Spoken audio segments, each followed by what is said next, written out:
Vamos a hablar de la malaria o paludismo. Esta es una enfermedad endémica que se produce en zonas tropicales o subtropicales. Vamos a hablar un poquito de los mosquitos, ¿no? Recordamos que lo que vimos anteriormente, que los Aedes aegypti, ¿no?, eran los mosquitos vectores de las enfermedades que producía el Zika, el virus del dengue, ¿no? ¿Qué más? La chikungunya, la fiebre amarilla, todos eran familia de los Aedes aegypti, ¿no? Luego teníamos a los cules eran los que provocaban la fiebre del Nilo, del oeste del Nilo.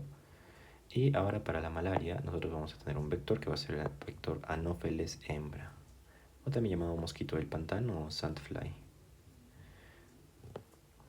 La malaria también es conocida como paludismo, es una enfermedad parasitaria producida por protozoarios hemáticos del género Plasmodium, transmitidas por las picaduras de los mosquitos hembras Anopheles. Entonces, este mosquito se llama Anopheles. Tiene características el Anopheles. La hembra va a ser la que va a inocular el parásito. El parásito lo vamos a encontrar en su intestino. El parásito va a ser el Plasmodium. Pueden haber tanto Vivax, ¿qué más? El Falciparum, el Hominum, ¿no? Una característica muy importante del Anopheles es que tienen un ángulo al momento de picar, el ángulo es de 45 grados, cosa que no ocurre en el Culex, que es paralelo a la piel. Historia. Se le llama malaria porque antiguamente, en un término medieval italiano, mencionaba la malaria, bueno, le llamaban malaria, porque pensaban que te dio el mal aire y por eso tenías malaria, ¿no? También se llama paludismo porque viene del latín que significa pantano, porque ese es el lugar donde residen estos vectores anófeles. Aquí tenemos que en América encontramos cantidad de malaria considerado como bastante, ¿no? Y en algunos casos mucho. En África sí hay muchos casos de malaria. La epidemiología. La epidemiología menciona que al año se producen hasta 500 millones de casos de malaria y las muertes son de 1.5 a 2.7 millones de muertes. Ya hemos hablado en la clase de parasitología que eran hasta 3 millones de muertes, ¿no? Redondeando este número. El 90% de las muertes ocurren en África. Es muy importante aquí recalcar que los factores de riesgo de mortandad es hacia los niños, porque los que están en mayor riesgo van a ser los niños menores de 5 años, las mujeres embarazadas también. Vamos a ver que las mujeres embarazadas tendrán un tratamiento específico solo para ellas, para evitar la formación de enfermedades teratogénicas en los recién nacidos. ¿Qué más? Las poblaciones que no padecen enfermedades, incluidas las poblaciones de refugiados en África Central, Oriental, los viajeros civiles, militares no inmunes y los inmigrantes que regresan a su lugar de origen. De los 125 millones de viajeros que visitan lugares endémicos cada año, entre 10.000 a 30.000 desarrollan malaria y el 1% de ellos morirá por complicaciones de su enfermedad. Se prevé que el aumento de las temperaturas mundiales harán cambios en los patrones climáticos y amplíen la carga de malaria. Se postula que un aumento de 3 grados Celsius aumentará la incidencia de malaria entre 50 a 80 millones. Entonces, mientras aumente la temperatura, los lugares que no eran endémicos se convierten en zonas endémicas y por eso prolifera la malaria. Aquí tenemos la relación, ¿no es cierto? Puede haber una incidencia entre 50 y 80 millones de casos más si es que la temperatura aumenta a 3 grados centígrados. Los pantanos va a ser el lugar de residencia de los mosquitos, por eso se le llama malaria o plasmodium, ¿no? Paludismo. Paludismo viene de pantano. Y acá tenemos los números de malaria en Perú en el periodo 2019-2022. Notificados en el año 2022 tuvimos 16.464 casos. Vamos a definir desde ahora que Perú es una zona endémica. Perú es endémico de la malaria. Acá tenemos una relación de malaria vivax por Plasmodium vivax, ¿no? Plasmodium, recordemos que era el parásito, el vector era el Anopheles. Y el Plasmodium se dividía en vivax, O'Malley y el falciparum. Lo vamos a ver en su momento también. Acá podemos ver que en zonas tropicales, ¿no?, como la selva, tenemos muy alto riesgo de contraer la enfermedad de malaria vivax. Aquí en Junín tenemos casos mediano riesgo y también algunos casos de bajo riesgo. Y acá encontramos zonas pantanosas. El número de casos de malaria según el departamento. Perú 2017-2022. Observamos que Junín está en el segundo lugar de casos reportados de malaria, justo después de Loreto. Y es muy importante recalcar que Junín no es zona tropical, así que es muy importante y es muy preocupante encontrar ajonía en estos lugares, ¿no? No se va a erradicar la enfermedad, es muy importante decir esto, porque solamente vamos a nosotros tener la posibilidad de tratar mediante un control vectorial, o sea, control del mosquito. La malaria por Plasmodium falciparum va a ser la más preocupante, la más peligrosa, la que va a tener mayor complicación, va a ser la de menor casuística también, pero es muy importante que lo estemos mencionando, ¿no? Etiología. Acá vamos a hacer un pequeño recuento de todo lo que hemos estado viendo hasta la fecha. Los protozoarios, que nosotros los dividíamos desde la clase de parasitología médica, a los protozoarios que nosotros los dividimos en una lista por su locomoción, por sus elementos, mecanismos de movimiento, habíamos hablado primero de los rizópodos. Y aquí encontramos nosotros a las malarias. No, no es malarias, esto es amebosis. Amebosis, una corrección acá. Amebas. Entonces, los protozoarios que se movilizaban por rizópodos o pseudópodos eran las amebas. Luego los flagelados, las giardias, leishmania, tripomaniasis. Hasta aquí hemos visto todos, estos acá tienen sus propios videos. Luego tenemos a los ciliados. Acá encontramos un ejemplar parasitario que es el Balatidum coli, que encontramos en heces de cerdo. Y por último, aquí tenemos a la malaria, que van a estar dentro del grupo de los esporozoarios, o actualmente llamados apicomplexa, porque tienen un complejo denominado así, apicomplexa. Estos van a ser parásitos sin estructura de locomoción, por eso se transmiten mediante vectores. ¿Ya? No van a tener estructuras de locomoción. Entonces, etiológicamente, los Plasmodium pertenecen al género protista, al filo apicomplexa, actualmente llamado apicomplexa, antes se llamaban esporozoarios. Pertenecen a la clase Aconoidasa, orden tal, familia Plasmodium.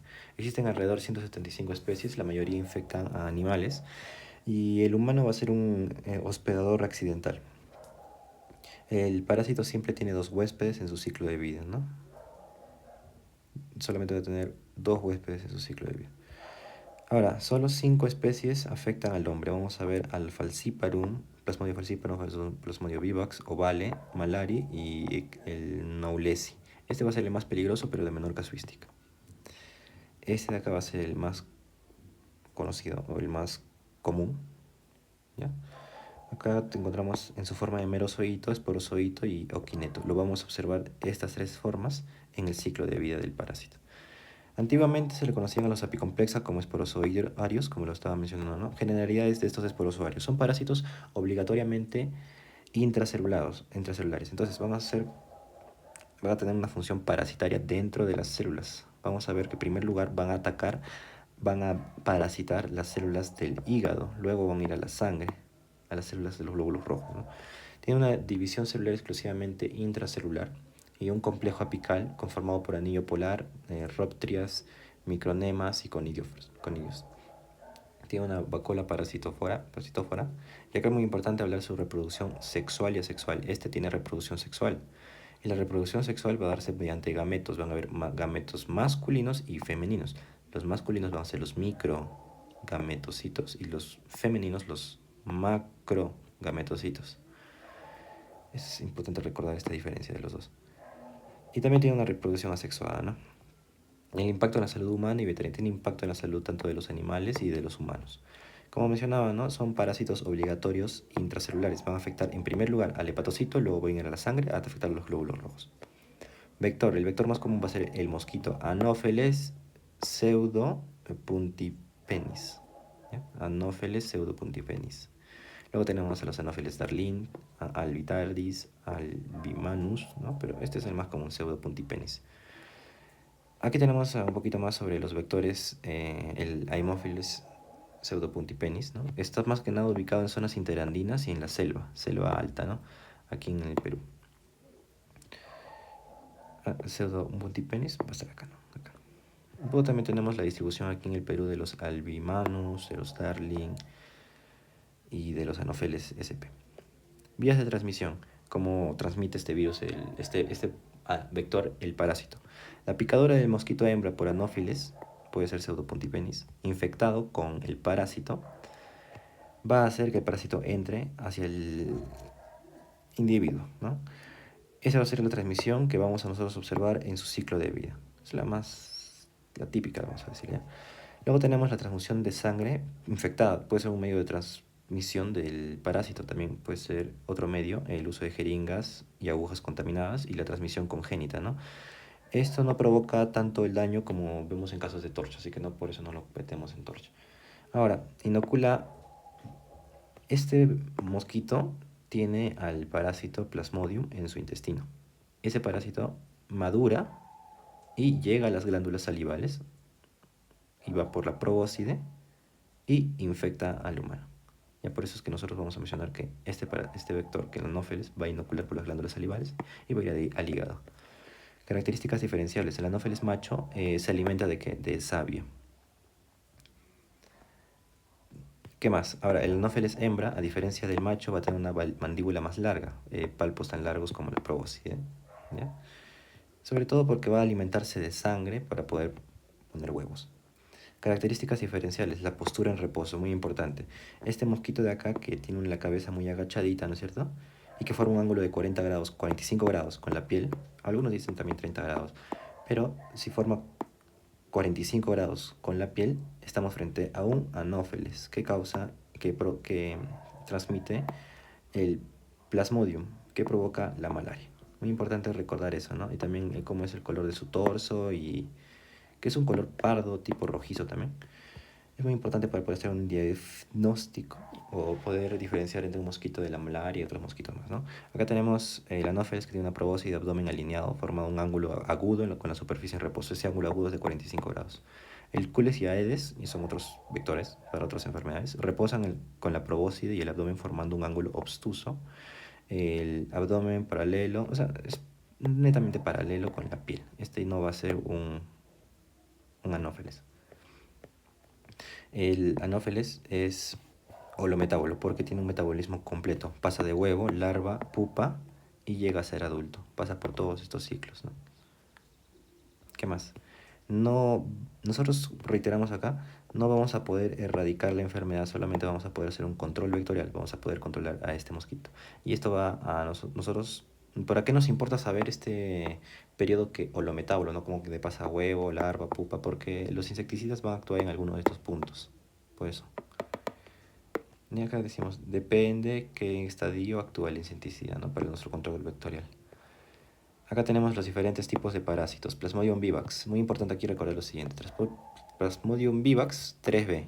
¿Qué significa? Causa la terciana benigna. Hay que recordarlo así, ¿no? Bueno, así me ayudó a recordar yo. Si veo Plasmodium vivax 3b. Porque causa la terciana benigna. Vamos a ver qué es la terciana benigna. Ahora, otro género de Plasmodium. El Plasmodium falciparum. Como mencionaba, este es el más grave, porque va a causar la terciana maligna, 3M. Plasmodium falciparum 3M, terciana maligna. Luego tenemos a los Plasmodium malariae, que causa la cuartana, así como un 4 acá abajo para recordarlo. Y luego los Plasmodium ovale, que causan la fiebre terciaria. ¿Qué es eso? Eso lo voy a explicar ahorita. La malaria se caracteriza por tener una fiebre intermitente, o sea, va a tener fiebre durante periodos de tiempo. La terciana se considera la fiebre cada 3 días y la cuartana la fiebre cada 4 días. Es una fiebre no continua o una fiebre intermitente. Y esto va a ocurrir cada vez que se liberen merozoitos de los glóbulos rojos. Y lo vamos a ver en su ciclo de vida. Aquí estamos en el ciclo de vida. El ciclo de vida es un poco largo, pero vamos a arrancar en orden. En primer lugar, mencionando cuál es el estadio infectante de este parásito. El estadio infectante va a ser el esporozoito. Esto va a ser inoculado. Entonces, el mosquito infectado se alimenta de la sangre del hospedador e inyecta a los esporozoitos. Los esporozoitos son el estadio infectante del parásito. Muy importante recordar esto. Esporozoito, estadio infectante. Entonces, este mosquito infecta, ¿qué pasa?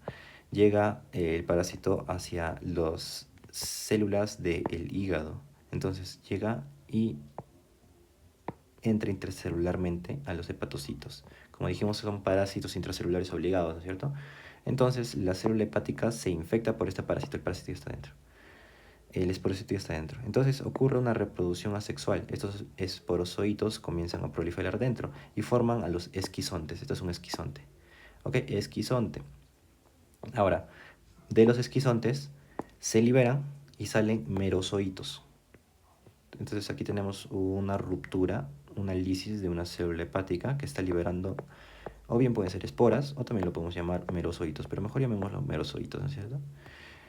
Y esos merozoitos salen y pueden ir hacia los eritrocitos, como mencionaba, ¿no? Primero va al hígado, luego a los glóbulos rojos o eritrocitos. Entonces, este primer ciclo que vimos, ¿no? Como el esporozoito infecta intracelularmente los hepatocitos, forma el esquizonte, luego se libera a los merozoitos, es el ciclo exoeritrocítico.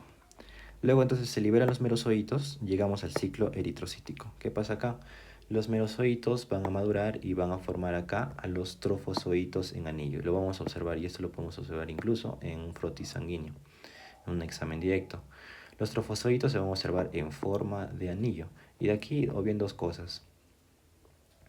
Uno, se sigue reproduciendo sexualmente, se forma el esquizonte nuevamente y se rompen los glóbulos rojos, ocurre la lisis, para que se liberen los merozoitos nuevamente y repitan el ciclo nuevamente. Y así haya lisis de los glóbulos rojos, muerte de glóbulos rojos. Lo que provoca anemia también. También ictericia, ¿no? Por la hemoglobina, que no está siendo, la alta cantidad de hemoglobina liberada, que no está siendo procesada adecuadamente por las grandes cantidades. Esa es una de las opciones, ¿no? La reproducción asexual, que continúa con la reproducción asexual, forma el esquizonte, ruptura de esquizonte, liberación de merozoitos y continúa con el ciclo. La segunda opción es que se forman gametos. ¿Qué pasa? La reproducción sexual. Ocurre reproducción sexual y se forman los gametocitos. Se forma un esquizonte y de acá salen los gametocitos que van a ser gametocitos masculinos y femeninos. Los gametocitos masculinos eran los microgametocitos y los femeninos los macrogametocitos. Hay una diferencia acá. Es que en el falciparum, en los Plasmodium falciparum, sus gametocitos, tanto masculino y femenino, van a tener una forma de plátano o banano. Y los gametocitos que puedan resultar de una infección por el parásito Vivax, o Vale o Malariae, van a tener una forma ovalada, muy importante, porque eso también lo observamos en frotis y podemos determinar si es falciparum, Vivax, Ovale o Malariae, por la forma de sus gametocitos. Luego, se podría decir que dentro de los glóbulos rojos, dentro del cuerpo del hospedador, se crean o se forman los gametos. Dentro del humano se forman los gametos. La fecundación ocurre en el intestino del vector. Entonces, llega un mosquito, se alimenta, ingiere los gametocitos. Un mosquito llega, pica al hospedador que ahora ya está infectado, se lleva sus gametocitos que ha formado dentro y el mosquito ahora se infecta. Entonces, ¿qué pasa? Va a dar paso a la fecundación. La fecundación va a darse entre los macrogametocitos y los microgametocitos. Los macrogametocitos son los que tienen forma ovalada. No, que digo, los macrogametocitos son los femeninos y los micro, los masculinos. Los microgametocitos, que son los masculinos, tienen un proceso de exflagelación para poder fecundar a los macrogametocitos, que vienen a ser los femeninos. Ese proceso de exflagelación permite observar por única vez al elemento de locomoción de los gametocitos. Va a ser el único momento donde se puedan observar el elemento de locomoción de los gametocitos, la exflagelación de los microgametocitos. Entonces, el microgametocito hace una exflagelación y se convierte en este de acá. Y ahí se ven sus elementos de locomoción. Entonces, está listo para fecundar al macrogametocito, todo dentro del intestino del vector. Entonces, el microgametocito está entrando al macrogametocito, aquí lo podemos observar. Ocurre la fecundación y se forma el ooquineto, que viene a ser el producto de la fecundación. El ooquineto, producto de la fecundación. Luego el ooquineto forma un oquiste donde ocurre la meiosis. Y luego nacen esporozoitos que se liberan. Se liberan los esporozoitos y terminan en las glándulas salivales del vector y ya está listo para volver a repetir el ciclo, ¿no? Los esporozoitos, recordemos que era el estadio infectante de los...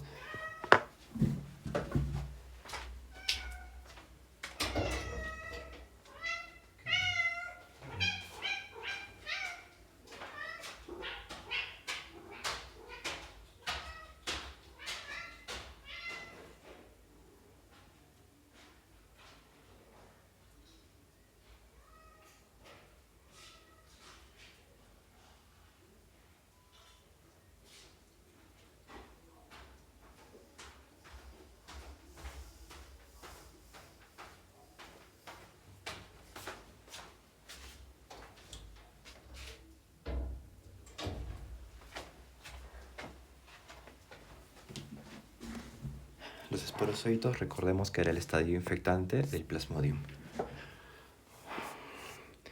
Entonces, este último ciclo, donde se da la fecundación dentro de los mosquitos, se llama el ciclo esporogónico.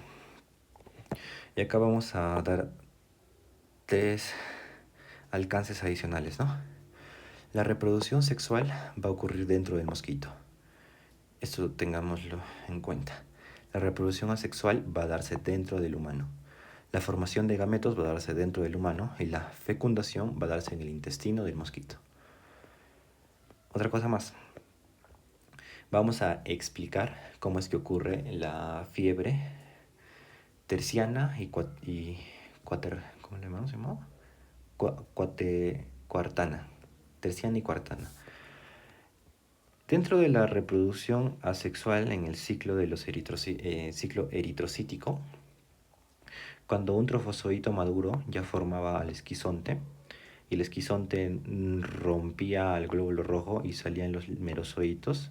Cuando salen los merozoitos ocurre fiebre, y esto ocurre cada 3 días en caso de Plasmodium falciparum y de los que producen la terciana, ¿no? Como era también el Vivax. Vivax y falciparum cada 3 días rompen un glóbulo rojo y se liberan los merozoitos. Entonces cada 3 días ocurre fiebre, por consecuencia. También en el ovale. Ahora, el único que es cuaternario o cuartana, que cada 4 días se rompe un glóbulo rojo, los glóbulos rojos, es en el caso del Plasmodium malariae. Y así es como ocurre la fiebre. Y listo, es muy importante acá mencionar algo también. Dentro del ciclo exoeritrocítico, cuando se formaban los esquizontes, a partir de los esporozoitos que parasitaban intracelularmente a las células del hígado, y se formaban los esquizontes, ¿no? Hay casos, si el plasmodium que infectó es un vivax o un ovale, estos tienen la facultad de crear hipnozoitos. Estos hipnozoitos van a ser esquizontes que permanecen en el hígado por un largo tiempo, y estos provocan a la larga reinfección. Una persona se puede curar, pero se puede reinfectar si es que fue infectado por el Plasmodium vivax o ovale, porque estos dos producen hipnozoitos que vienen a ser esquizontes que permanecen en el hígado por un largo tiempo, que van a estar en un estado de latencia. Entonces, aquí estábamos haciendo, ya. Hablemos un poco de los esquizontes dentro de la forma de la reproducción asexual. Esto es en la fase exoeritrocítica, entonces va a ser una fase donde infecta al hígado, a las células del hígado. El Plasmodium malariae libera de los esquizontes alrededor de 2000 merozoitos o esporas, lo habíamos llamado, ¿no? Y ahora estos pueden permanecer en el hígado durante 13 a 17 días. Los Plasmodium vivax y ovale liberan alrededor de 10.000 a 15.000 merozoitos, y los Plasmodium falciparum de 30.000 a 40.000. Si vemos acá, libera gran cantidad de merozoitos de ese falciparum. También es una de sus consecuencias para que sea más maligno, ¿no? Muy importante mencionar esto.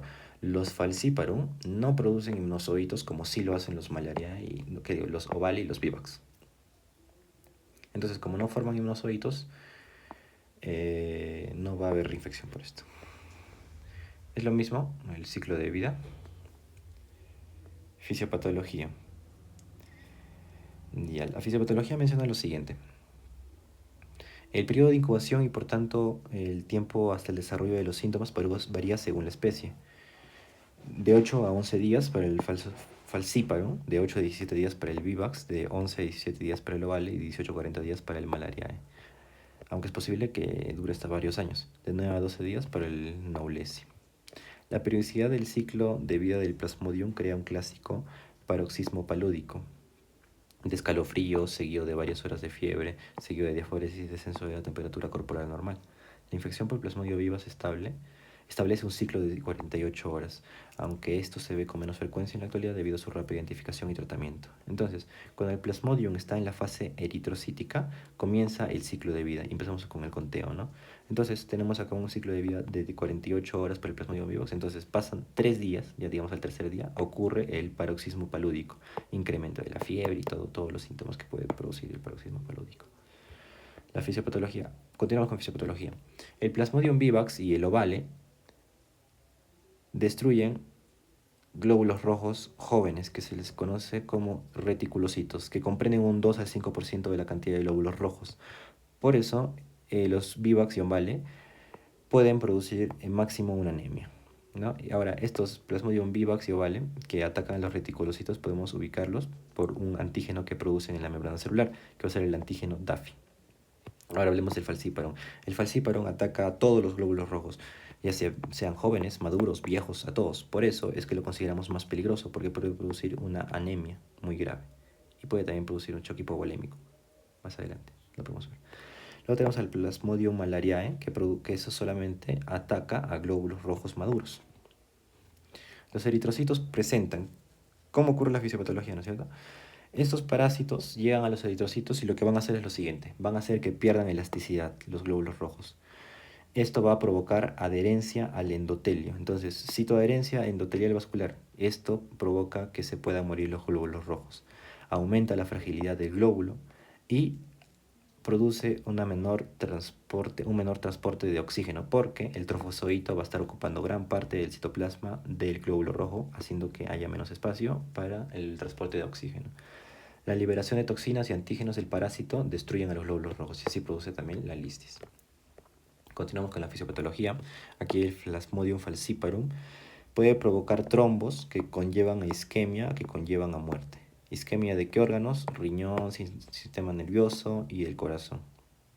Esto ocurre porque por la adherencia, ¿no? Adherencia de matiz no infectados, ocurre un secuestro aquí en el endotelio, lo cual produce isquemia y trombosis, lo cual nos lleva a oclusión de varios vasos capilares. Si es en el riñón, produce insuficiencia renal aguda; en el sistema nervioso, paludismo cerebral; en el corazón, isquemia al miocardio. Fisiopatología. La citoadherencia incrementa. Ocurre pérdida de elasticidad, esto es el resumen. Liberación de toxinas y antígenos produce lisis, incremento de fragilidad y disminución del transporte de oxígeno. Y de aquí derivan todos los síntomas que puede provocar la malaria. Fisiopatología, ahora hablemos de la recaída. La recaída o la reinfección ocurre por los hipnozoitos que pueden provocar tanto el Plasmodium vivax y el ovale. Recordemos que los hipnozoitos eran, ¿qué eran? Los hipnozoitos eran, lo tenemos. Los hipnozoitos eran esquizontes que permanecían en el hígado por largos periodos de tiempo, que pueden reactivarse y causar la patogenia restableciendo la infección del eritrocito. Están latentes, ¿no? Causan la reinfección estos hipnozoitos. Sintomatología. La fiebre es el síntoma dominante del paludismo.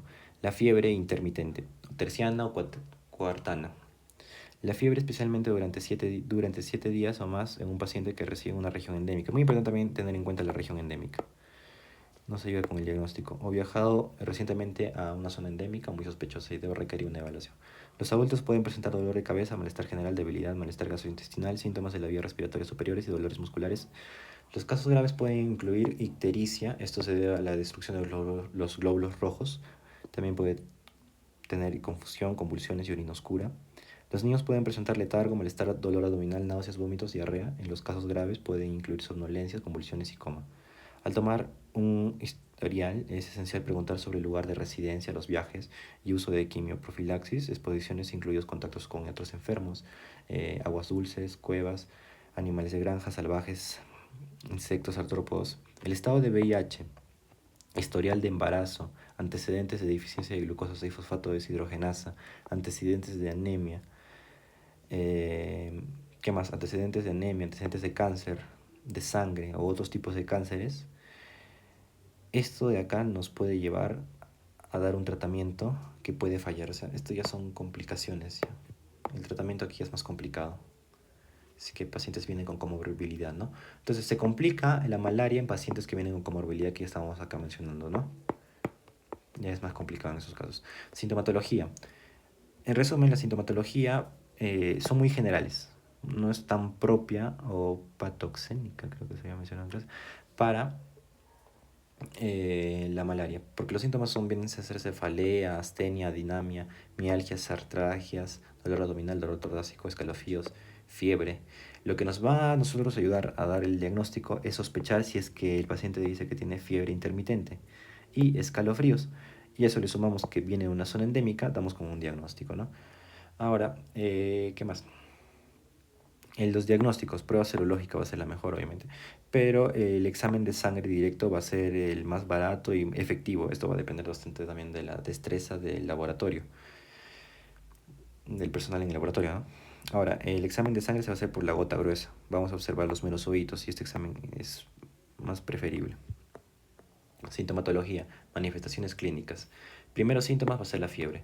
La fiebre se va a dar cada 3 o 4 días por la liberación de los merozoitos al torrente sanguíneo. Esto cuando rompen los glóbulos rojos. O bien cada 3 días o cada 4 días. Ya conocemos qué parásitos producen cada 3 días y cada 4 días. Periodo febril de 6 a 8 horas, una temperatura mayor a 38 grados centígrados, una sudoración profusa, una temperatura baja de 36,8 grados. Entonces, ¿por qué dice acá temperatura alta y temperatura baja? Porque va a haber cuadros donde haya la temperatura alta el primer día, ¿no? Llegamos al segundo día, baja la temperatura. Llegamos al tercer día, sube la temperatura. Aquí estamos frente al caso de una terciana. Terciana. O bien puede ser benigna o maligna. Benigna en el vivax y maligna en el falciparum. Ahora, el periodo posterior a 8 horas es asintomático, ¿no? Fiebres de aguas negras también. Acá tenemos el gráfico de cómo se ve el desarrollo de la fiebre, en este caso en el Plasmodium vivax. Aquí le pongo 3B porque es terciana benigna el Plasmodium vivax. Miren, el primer día ocurre la liberación de los merozoitos. Incrementa la temperatura hasta 40 grados, digamos, en este caso, ¿no? Entonces baja al segundo día, llegando al segundo día, ¿no? Vemos cómo baja hasta 37 grados centígrados. Llega el tercer día, nuevamente se incrementa la fiebre, llegando a 40 grados, porque justo coincide con el momento en que se liberan los merozoitos. Esto es el Plasmodium vivax. Y nuevamente baja la temperatura y así. Así es como se puede observar en un gráfico cómo se desarrolla la fiebre intermitente en un caso de infección por Plasmodium vivax. Ahora, por Plasmodium malariae. Esto es la cuartana. Vemos en el primer día cómo se liberan los merozoitos, incrementa la temperatura, baja hasta 37 grados centígrados, seguimos en el segundo día, vamos al tercer día, no ocurre nada, llegamos al cuarto día, nuevamente se incrementa la temperatura y ocurre una fiebre al cuarto día. Eso lo llamamos nosotros la cuartana. La cuartana. Porque el Plasmodium malariae se caracteriza por eso. Ahora hablemos del falciparum. El falciparum tiene una característica muy peculiar aquí.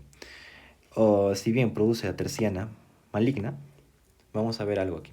El primer día ocurre una fiebre de 40 grados centígrados, aquí está expresado, ¿no? Llegamos casi al segundo día y la fiebre no baja tanto. Llegamos al tercer día y hay otro pico de temperatura de 40 grados, ¿no? Mayor a 38 grados centígrados. Y nuevamente vemos como en el siguientes días después del día de fiebre, de mayor cuadro de fiebre, no baja completamente. Aquí vemos cómo no baja completamente la temperatura. Es porque el Plasmodium falciparum tiene una fiebre intermitente, está bien cada 3 días, pero se considera como una casi o podría ser permanente, porque no baja tanto, casi no baja mucho. Por eso también se considera que es bastante grave, ¿no? La fiebre se eleva, pero no baja tanto. Esa es la característica aquí en falciparum, ¿no? Aquí podemos observar, ¿no? Así podemos diferenciar entre el Plasmodium vivax, que produce la terciana benigna, y el Plasmodium falciparum, que produce la maligna, como aquí sí baja bastante, ¿no? Se normaliza bastante la temperatura, pero acá no. Baja un poco, baja un poco. Y cada 3 días es el pico. Paludismo complicado. Esto puede ocurrir por la carga de parásitos. Si es una carga alta, complica. La complicación puede darse a nivel del sistema nervioso central, produciendo deterioro de la conciencia, convulsiones, dificultad respiratoria. Puede acompañarse de shock y acidosis metabólica. Esta combinación puede matar. El shock y acidosis metabólica. ¿Por qué shock? Shock hipovolémico. Por esto puede morirse el paciente. Ocurre una anemia intensa por la disminución de glóbulos rojos, están muriendo por los merozoitos que están saliendo. Un sangrado excesivo, porque el trombo hace que se consuman plaquetas. Recordemos cómo se formaban los trombos, ¿no es cierto? Por la citoadherencia al endotelio. Entonces los trombos producían el consumo de plaquetas, lo que producía un sangrado excesivo, lo que también nos puede llevar al choque hipovolémico. La poca cantidad de sangre disponible en el corazón para dar un bombeado correcto para el gasto cardíaco. Ahora, también tenemos casos de hipoglucemia, ictericia, ¿no? Ictericia explicado por los glóbulos rojos que se rompen, la hemoglobina que se libera, la poca hemoglobina que es procesada por el hígado, se ve observado en una piel amarillenta ictérica, ¿no? Luego la hemoglobinuria y el fallo renal, cuando hay compromiso acá de los riñones y del hígado. No, claro. Ahora, hablemos del paludismo complicado. El paludismo complicado más que nada es en niños menores de 5 años.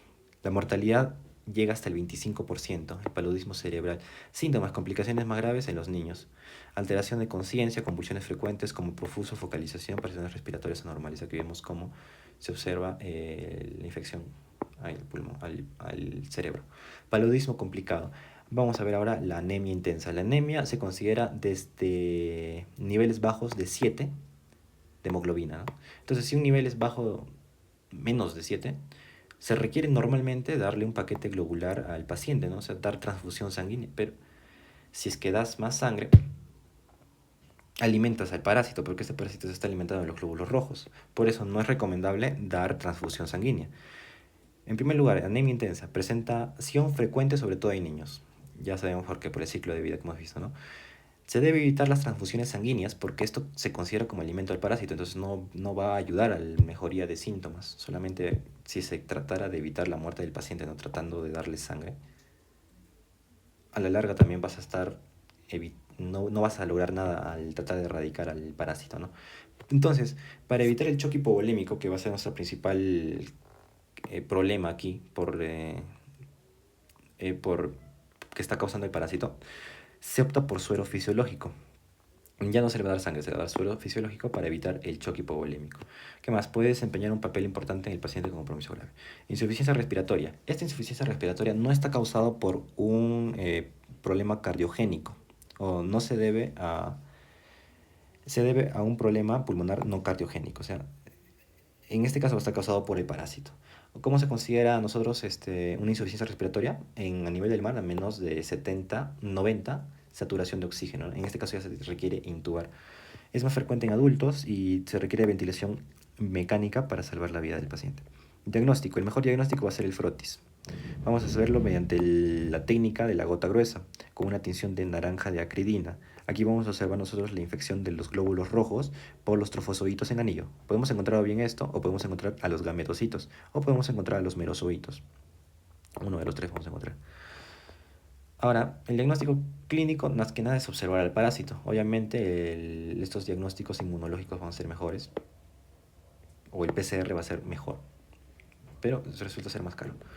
Acá te encontramos una imagen de cómo es el diagnóstico por la gota gruesa.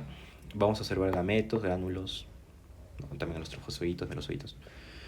Acá tenemos cómo se observan los trofozoitos. Esto no se puede diferenciar tan fácilmente, así que nosotros nos vamos a enfocar hoy día más que nada en gametocitos y los gránulos. ¿Qué son los gránulos? Son los productos que forman después el metabolismo de los trofozoitos. Los gametocitos, ya hablemos de los gránulos. Los gránulos que podemos nosotros detectar para el Plasmodium vivo van a ser los Schüffner y para el oval igual, Schüffner. Esos van a ser los gránulos que vamos a observar. Para el Plasmodium malariae va a ser el Siesman y para el Plasmodium falciparum el Maurer. Morfología de los Plasmodium. Se reitera, ¿no?, que para el diagnóstico por la gota gruesa se necesita bastante destreza en el laboratorio. Aquí encontramos un glóbulo rojo con un trofozoito en anillo. ¿Qué más? No se puede saber si en este caso no se puede saber si es que es un Plasmodium vivax, ovale o falciparum, porque no encontramos todavía aquí los metabolitos que producen los gránulos. Vamos a ver también gametos por los exámenes directos, ¿no?, que pueden ser los macrogametos o los microgametos. Ok, esto lo voy a borrar. Acá observamos otra imagen donde se observan algunos gránulos y acá encontramos un esquizonte. Igual manera, el diagnóstico diferencial. Esta enfermedad se puede confundir con otras. Si hablamos del paludismo no complicado, podemos confundir con dengue cásico, leptospirosis, fiebre amarilla por la ictericia, ¿no? Enfermedad de Chagas, riqueciosis, brucelosis, tuberculosis. En el paludismo complicado lo podemos confundir con hepatitis virales, síndrome de Weil, fiebre amarilla, dengue con signos de alarma. Esto es por el choque hipovolémico que puede producir. El antavirus incluso, ¿no? Son virus hemorrágicos. Y el shock séptico. Es importante hacer diagnóstico diferencial con todas estas enfermedades mencionadas acá. El tratamiento se va a dar mediante derivados del árbol de la quina. Por eso nuestro país hizo historia con el árbol de la quina, ¿no?, que derivaron fármacos. El paludismo es una enfermedad que se puede completamente tratar y se puede completamente prevenir. Comprendí completamente. El objetivo primordial del tratamiento consiste en lograr la eliminación rápida y completa del plasmodium de la sangre del paciente para prevenir el paludismo no complicado, que el paludismo no complicado evolucione hacia una enfermedad grave. La disfunción o infección crónica que produce la anemia relacionada con el paludismo. Desde una perspectiva de salud pública, el tratamiento se administra para reducir la transformación de la infección a otras personas mediante la reducción del reservorio, infecciones y es control vectorial, para prevenir la aparición y propagación de resistencia a los medicamentos antipalúdicos. ¿Qué pasa? Estos parásitos también pueden ser resistentes, pueden obtener resistencia a los fármacos. Aquí tenemos el árbol de la quina y vamos a ver los fármacos que derivaron de él. La falaria, nuevamente mencionamos, es tratable y prevenible. La prevención es por el control vectorial, tratable por los fármacos, que ahora vamos a ver. Ahora, hay un fármaco más que se nos une a los derivados de la quinina.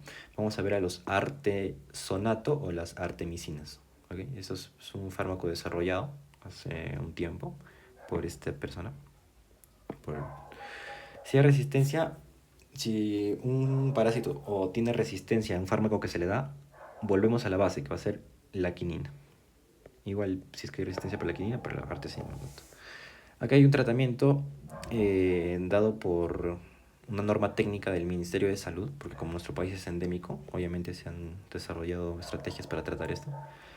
La primera línea de tratamiento va a ser mefloquina, es un derivado de la quinina, de la cloroquina, que viene del árbol de la quina. La primera línea de tratamiento, mefloquina más artesonato más primaquina en esta dosis, ¿no?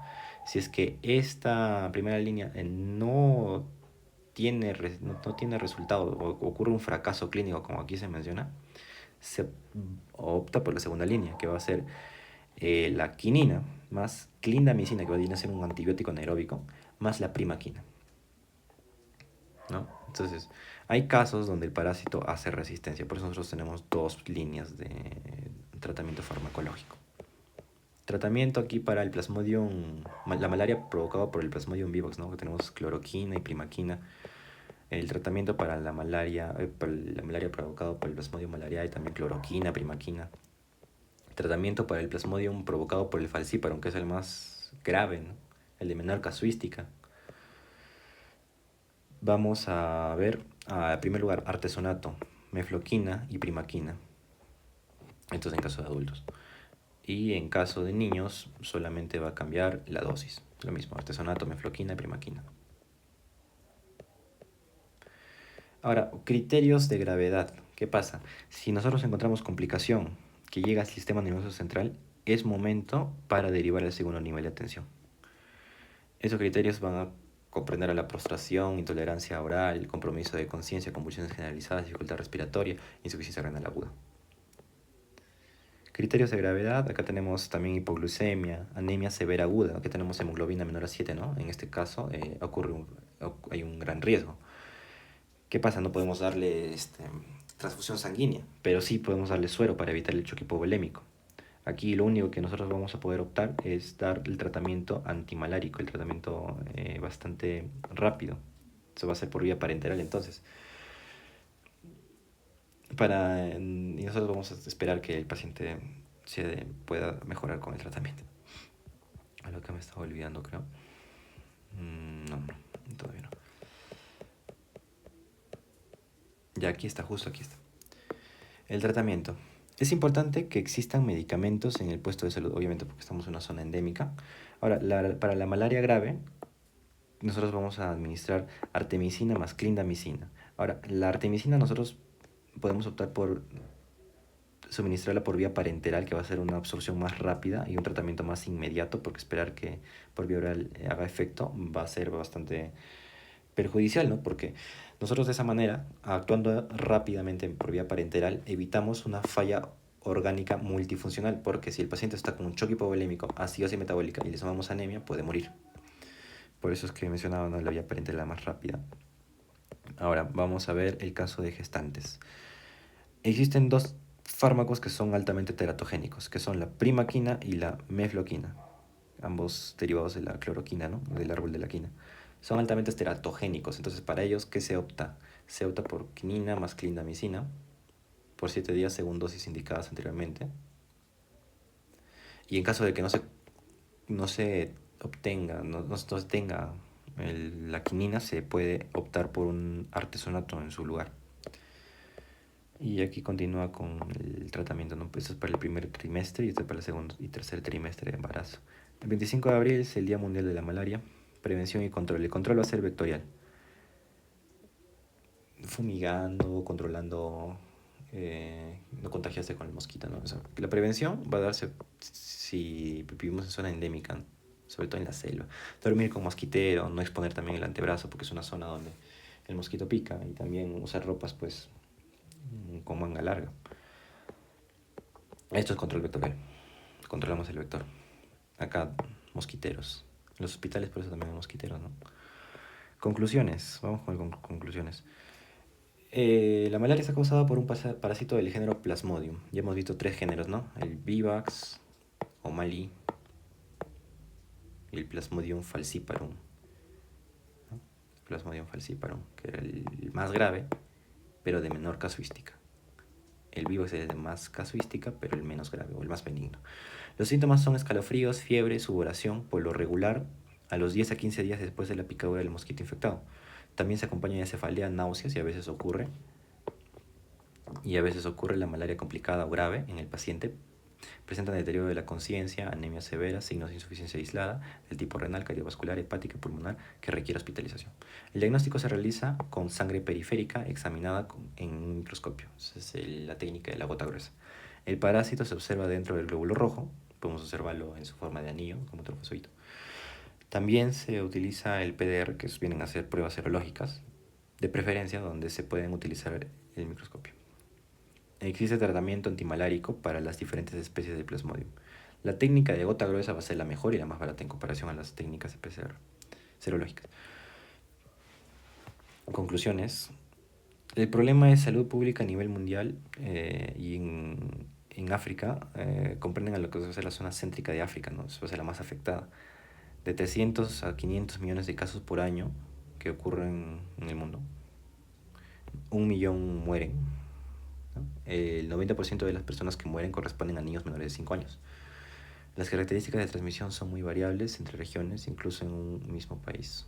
Los desplazamientos de poblaciones asociadas a las actividades laborales, explotación de minas de oro, búsquedas, bosques han provocado epidemias aisladas. En el Perú, hasta inicio del 2000, la malaria por Plasmodium vivax se presentó en todo el país y últimamente se ha focalizado en el departamento de Loreto, aproximadamente el 80%. Segundo lugar está Junín, hasta el año 2022.